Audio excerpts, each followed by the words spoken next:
국내 600대 기업의 6월 경기 전망이 넉 달 만에 최저치를 기록했습니다. 고용 전망은 19년 만에 최악인 것으로 나타났습니다. 이처럼 비관적인 경제 전망, 왜 그런 것일까요? 배태호 기자가 취재했습니다.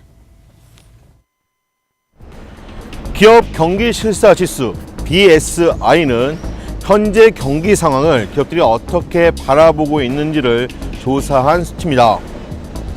100을 기준으로 100보다 낮으면 다음 달 경기가 지금보다 나빠질 것으로 예상한다는 기업이 많다는 뜻이고, 100을 넘으면 반대로 좋아질 것으로 내다보는 기업이 많다는 뜻입니다. 한국경제연구원이 발표한 자료에 따르면 6월 전망치는 89.5로 지난 2018년 5월 이후 13개월 연속 기준인 100을 미치지 못했습니다. 경기 전망에 대한 부정적인 인식이 이어진다는 건 그만큼 경기 침체가 길어지고 있다는 뜻이기도 한데요. 더 큰 문제는 고용 전망입니다. 한경연 자료에 따르면 6월 고용 전망은 94.5인데요. 이는 지난 2000년 7월 94.3 이후 가장 낮은 수치입니다.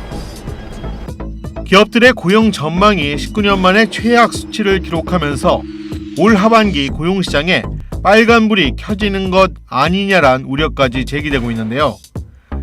이처럼 고용 전망이 어두운 이유로는 최저임금 인상과 근로시간 단축으로 인한 인건비 상승 여파가 꼽힙니다. 실제로 지난해 매출액 기준 상위 30개사 사업보고서 분석 결과 종업원 수 증가는 0.7%에 그쳤는데 인건비 증가율은 7%로 크게 늘었습니다. 인건비 상승폭이 크다 보니 고용 사정이 별반 나아지지 않은 겁니다.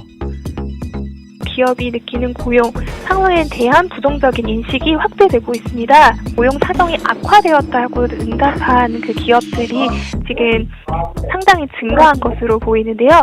이것 때문에 앞으로 기업의 인건비에 대한 그 부담이 증가하고, 이것이 지금 단기적으로는 취업률이나 아니면 취업자 수에 미치는 영향이 직접적으로 나타나지는 않더라도 장기적인 효과는 반드시 존재할 것으로 보입니다.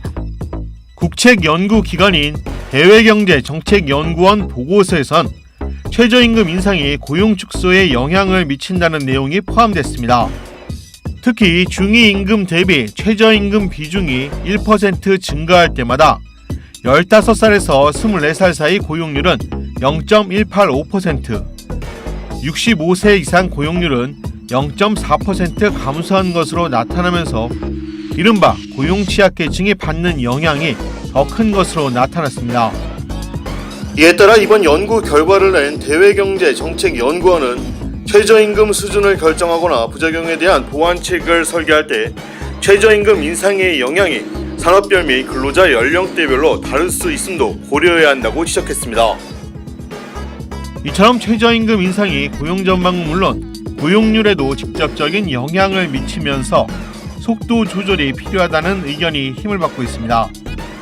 실제 정부도 내년 최저임금 결정 시 경제와 고용에 미치는 영향, 경제 주체의 부담 능력, 시장에서의 수용성 등 세 가지를 논의 과정에서 함께 고려해야 한다는 의견을 내놓기도 했습니다. 2020년 최저임금을 결정하기 위한 심의가 본격화될 예정인데요. 최저임금 인상이 고용에 미치는 영향이 적지 않은 상황에서 내년도 최저임금 얼마로 결정될지 관심이 쏠리고 있습니다. 지금까지 박스뉴스 배태호입니다.